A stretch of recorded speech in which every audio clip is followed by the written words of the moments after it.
Hi everyone. सो आज के इस वीडियो में हम लोग डिस्कस करेंगे एप्लीकेशंस ऑफ बायोट-सेवर्स लॉ।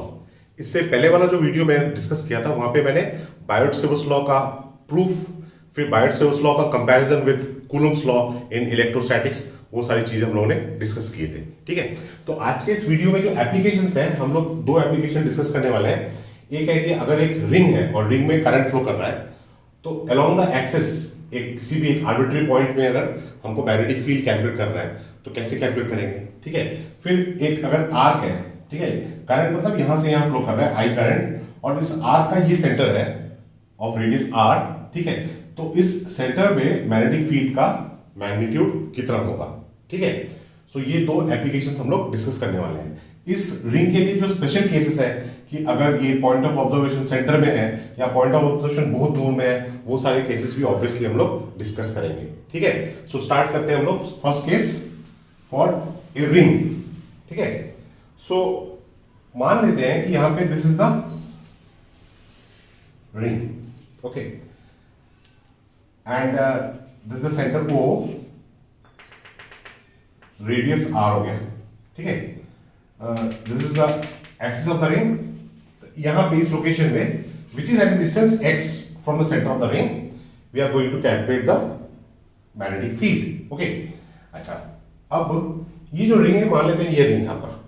ठीक है, तो इस रिंग में जो करंट फ्लो कर रहा है वो ऐसे करंट फ्लो कर रहा है इस डायरेक्शन में। ठीक है, मतलब अगर इस डायरेक्शन यहां से देखते हैं तो करंट का फ्लो जो है वो कैसा हो गया, एंटी क्लॉकवाइज। तो करंट एंटी क्लॉकवाइज फ्लो कर रहा है। ठीक है, so this is the current, I is the strength of the current। ठीक है, अच्छा, अब यहां पे हमको मैग्नेटिक फील्ड कैलकुलेट करना है तो यूजिंग बायोट-सेवर्स लॉ। तो बायोट-सेवर्स लॉ में देखिए जो मैग्नीट्यूड ऑफ मैग्नेटिक फील्ड था, एक स्मॉल एलिमेंट डीएल एलिमेंट में आई करंट अगर फ्लो कर रहा है, I current flowing through dl, तो डीबी इक्वल टू क्या था, mu naught by 4 pi I dl sine theta by r square. ये जो थीटा था, theta was the angle between dl and r, theta was the angle between dl and are. ठीक है, तो यहां पे हम लोग एक छोटा एलिमेंट लेते हैं। यहां पे मतलब ये जो रिंग है, रिंग ऐसे है, इसमें करंट ऐसे फ्लो कर रहा है, तो इस पॉइंट पे हम लोग एक स्मॉल एलिमेंट ले रहे हैं। ठीक है, एक स्मॉल एलिमेंट लिया है डीएल, और ये हो जाएगा आपका आर। आर मतलब डीएल एलिमेंट का पॉइंट ऑफ ऑब्जर्वेशन से जो डिस्टेंस है, डिस्टेंस हो गया आपका आर। ठीक है, ये एक वेक्टर क्वांटिटी है, तो इसका एक डायरेक्शन होता है। डायरेक्शन क्या होता है, पॉइंट ऑफ जिस पॉइंट के लिए आप मैग्नेटिक फील्ड कैलकुलेट कर रहे हैं। ठीक है, तो इस पॉइंट में जो करंट फ्लो कर रहा है उसके लिए आप यहां पे मैग्नेटिक फील्ड कैलकुलेट कर रहे हैं। तो ये जो आर वेक्टर होगा ये from this element to the point of observation. ठीक है, ये हो गया आर। ठीक है, आर। अच्छा, अब देखिए एक चीज, ये जो डीएल एलिमेंट है वो यहां पे है, डीएल एलिमेंट यहां पे। ठीक है, और जो ये आर है वो ऐसे, दिस इज आर, और डीएल इस डायरेक्शन में है। तो इसका मतलब देखिए डीएल इस डायरेक्शन में है, आर इस डायरेक्शन में है।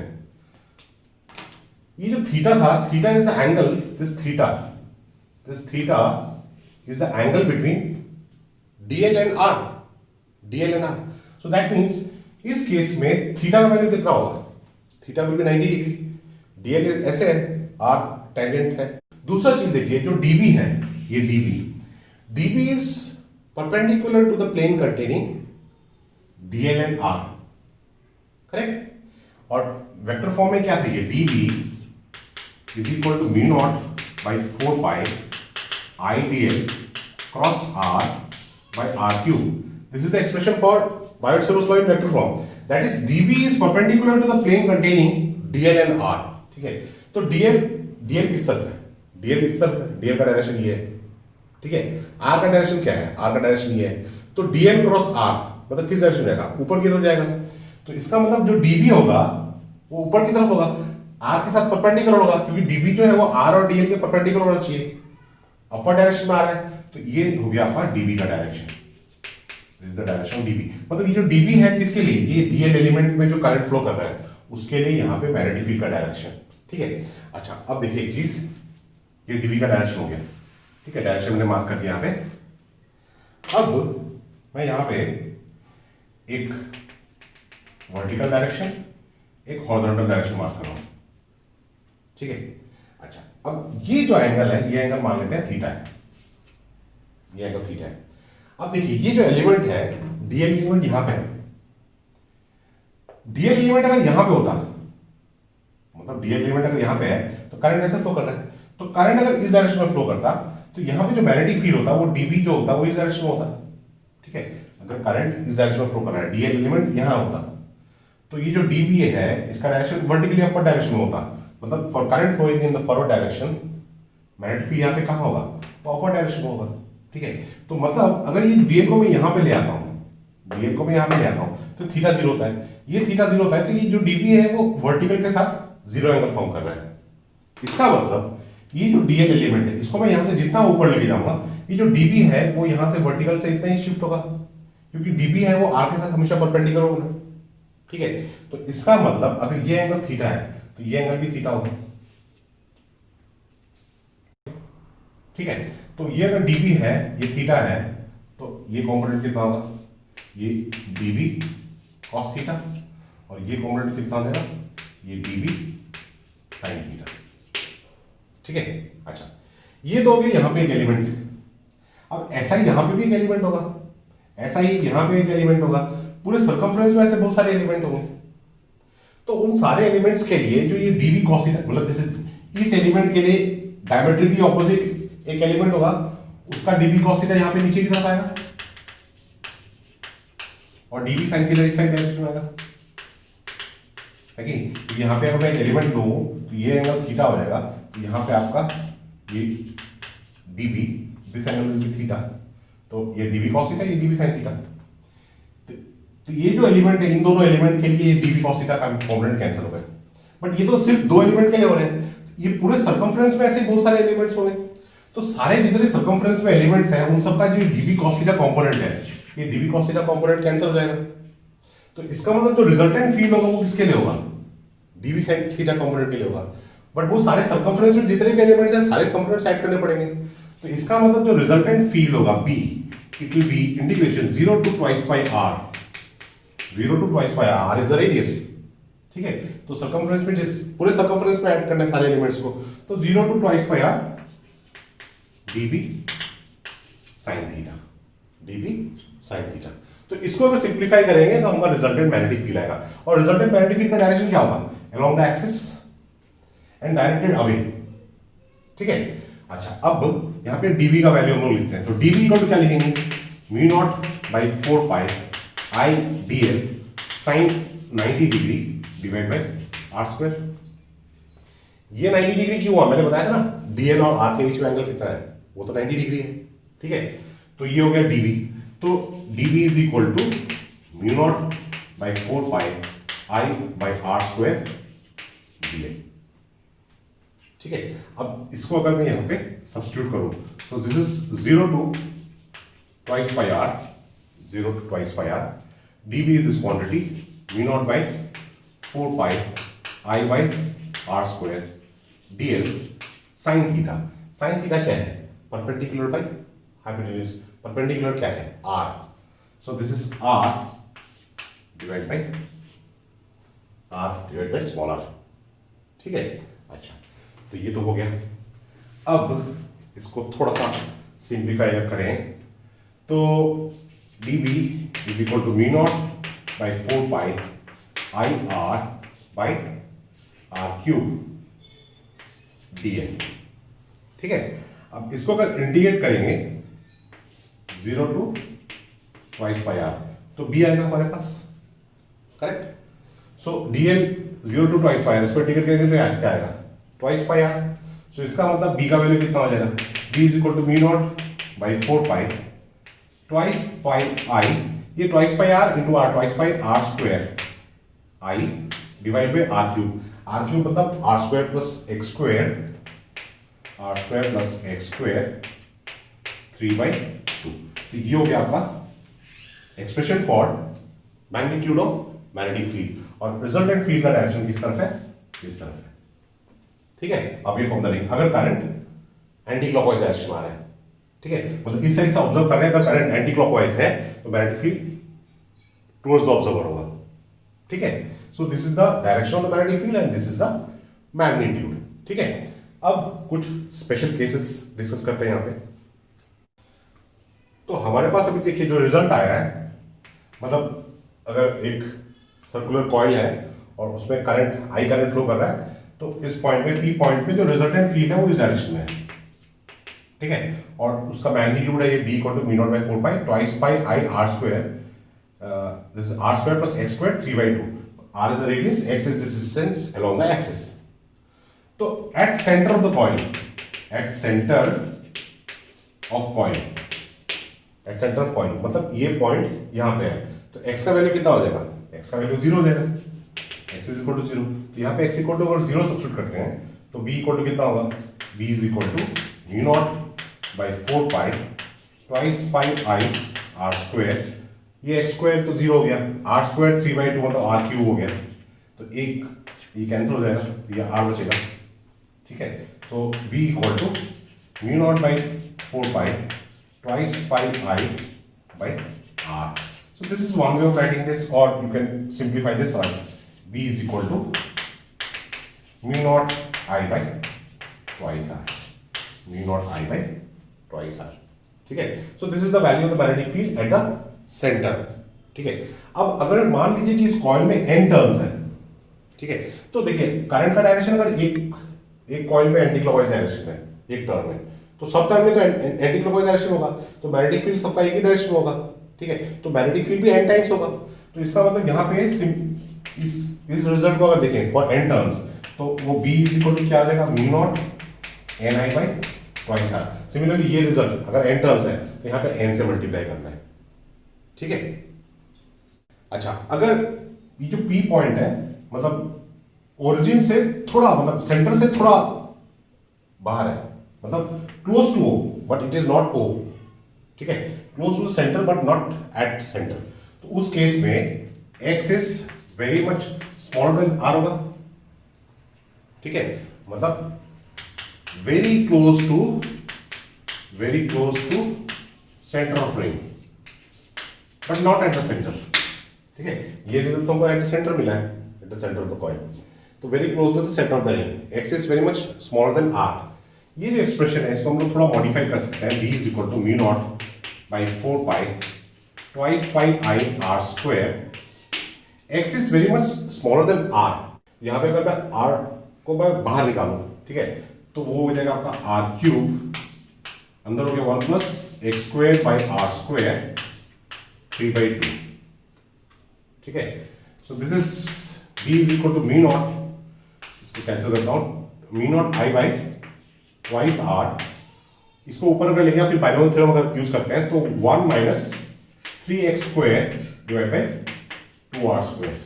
So this is expression for magnetic field, expression for magnetic field when P is close to the center but not at the center। ठीक है, अच्छा सिमिलरली अगर this is close to the center but if you are at far away from the center, मतलब जो P point है बहुत दूर में लेके जाएंगे। ठीक है, तो अगर P पॉइंट को बहुत दूर में लेके गए तो that is x is very much greater than r। ठीक है, तो उस केस में ये जो टर्म है, ये term r square plus x square जो है वो क्या हो जाएगा, r square plus x square जो है वो approximately equal to x square हो जाएगा। ठीक है, सो उस केस में b इक्वल टू क्या हो जाएगा, b is equal to mu naught by 4 pi twice pi I r square divide by x cube. ठीक है, so this is when point of observation is far away from the centre of the ring. अच्छा, ये तो हो गया for ring. अगर एक arc है, ठीक है, आर्क के केस में मैग्नेटिक फील्ड कैसे निकालेंगे। So suppose this is the arc and ये सेंटर है, this angle is theta, radius is r, यहां पे करंट जो फ्लो कर रहा है वो आई करंट फ्लो कर रहा है, तो इस डायरेक्शन में आपका करंट फ्लो कर रहा है, यहां पे मैग्नेटिक फील्ड का मैग्नीट्यूड निकालना है for this current. Okay, we will take one small element,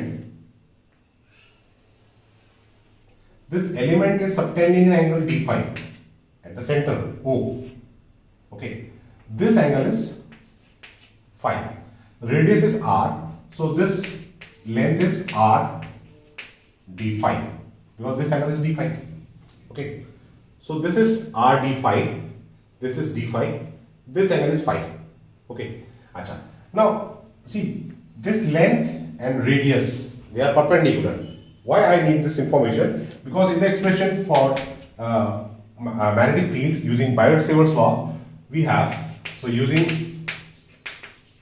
Biot-Savart's law, हमारे पास क्या है, dB is equal to mu naught by 4 pi IDL sin theta by r square.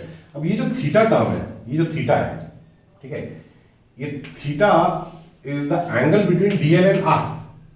DL मतलब वो length element, R is this distance, ठीक है. तो यहां पे ये जो इसके साथ ये जो लेंथ एलिमेंट है और R, इसके बीच में एंगल क्या होगा, 90 डिग्री होगा, 90 डिग्री होगा, ठीक है. तो इसका मतलब यहां पे जो थीटा है, दिस इज 90 डिग्री, ठीक है.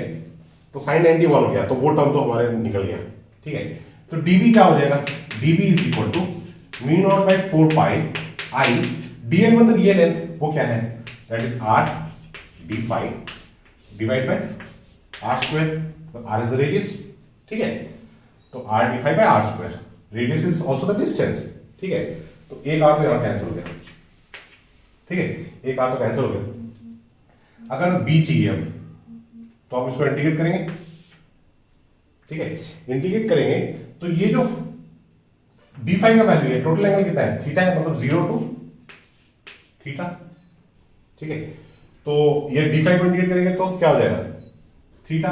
सो b का वैल्यू कितना आ जाएगा, mu naught by 4 pi I by r times theta, ठीक है, I टाइम्स थीटा. मतलब अगर ये एक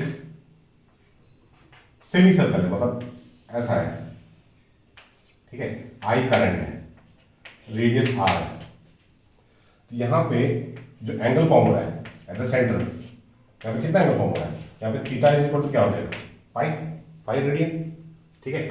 ये जो एंगल है इन रेडियन है, ठीक है, थीटा इन रेडियन.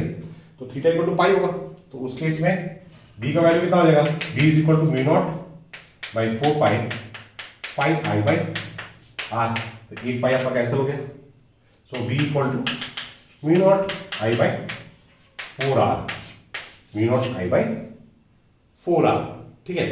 सिमिलरली अगर एक सर्कल है, circular loop, I current flow कर रहा है, r is the radius, centre में मैग्नेटिक फील्ड चाहिए, सेंटर में मैग्नेटिक फील्ड चाहिए, मैग्नेटिक फील्ड का मैग्नीट्यूड यूजिंग दिस एक्सप्रेशन.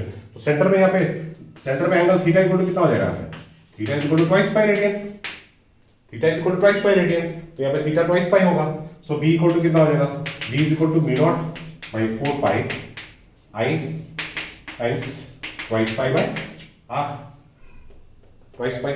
सो ये 2 टाइम्स गया, सो b इक्वल टू कितना आ गया, mu naught I by twice r, ठीक है. ये होगा आपका मैग्नेटिक फील्ड.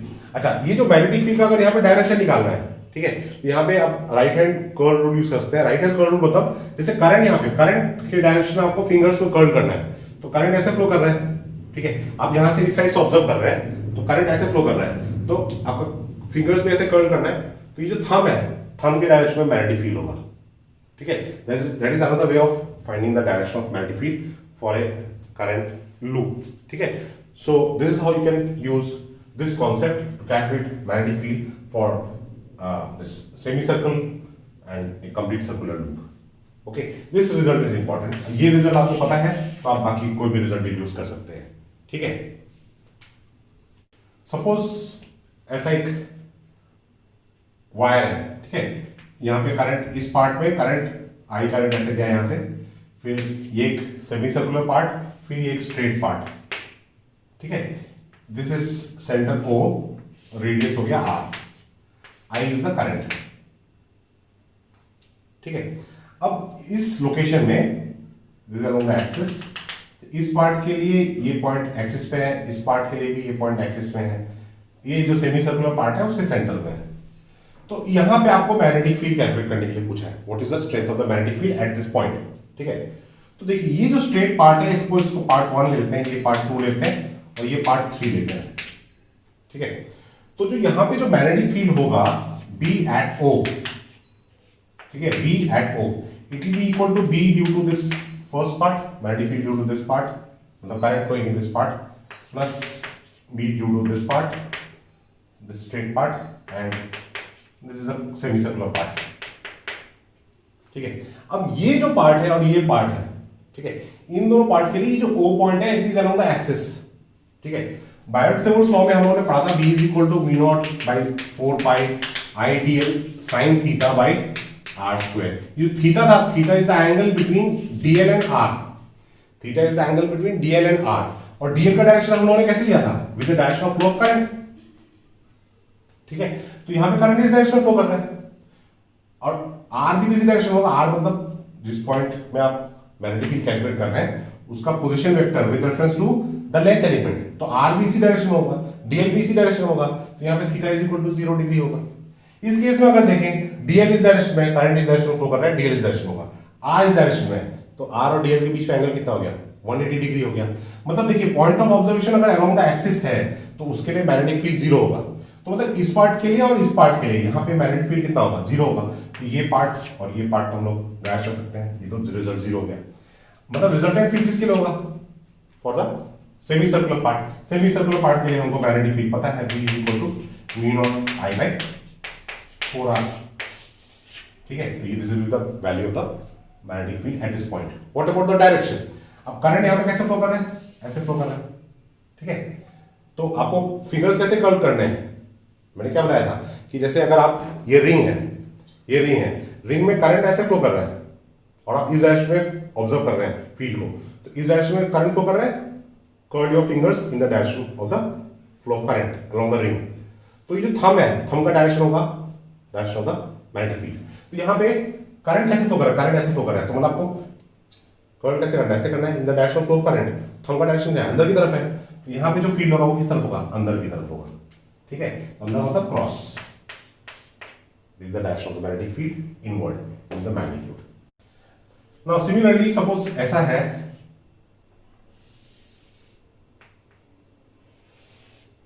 यहां से करंट आ रहा है I, this I, this I, this angle is 30 degree, this centre हो। ठीक है, मान लीजिए स्ट्रेट है, स्ट्रेट पार्ट। ठीक है, तो अगेन इस पार्ट के लिए और इस पार्ट के लिए तो यहाँ पे मैग्नेटिक फील्ड 0 होगा, ये अलोंग द एक्सिस है, ये अलोंग द एक्सिस हो गया, तो मैग्नेटिक फील्ड किसके लिए होगा, इसके लिए होगा, ये जो आर्क है।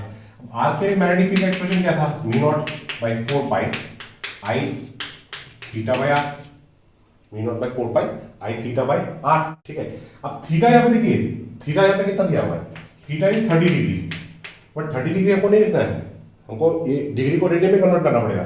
तो 30 डिग्री मतलब क्या है, पाई by 6 radian, pi by 6 radian. तो इसका मतलब b इक्वल टू कितना हो जाएगा, b is equal to mu naught by 4 pi I pi by 6, तो एक पाई कैंसिल हो गया, तो इसका मतलब b is equal to mu naught I by 24।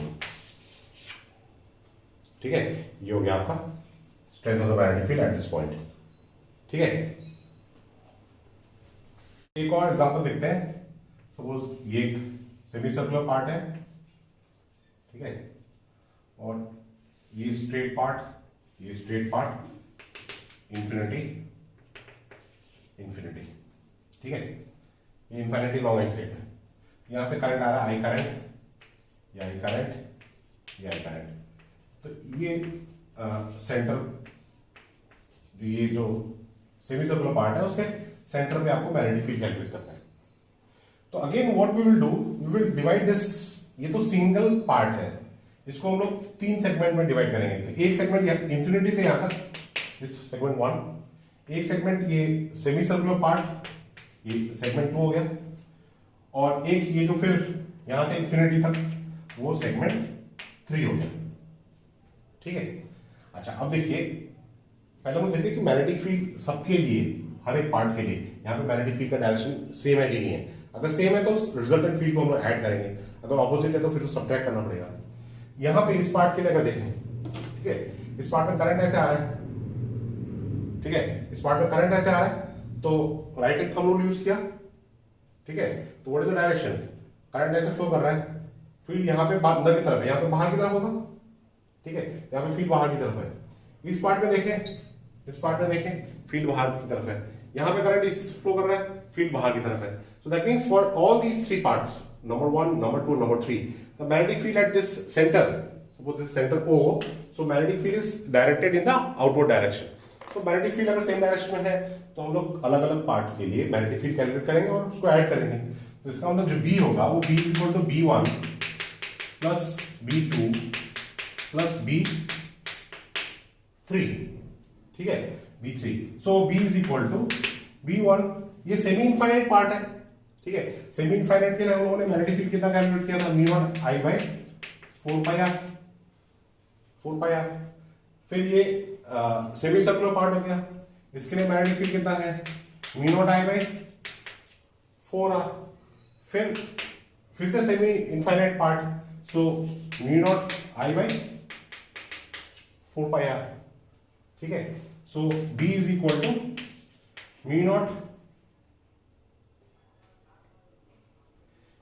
I by 4r, 1 by pi मतलब 2 बाई पाई प्लस 1, ये हो गया आपका रिजल्टेंट मैग्नेटिक फील्ड। और इसका डायरेक्शन क्या है, डायरेक्शन आउटवर्ड डायरेक्शन में है, तो इसका मतलब यहां पे एक डॉट मतलब magnetic field is perpendicular to the plane of the board and directed outward.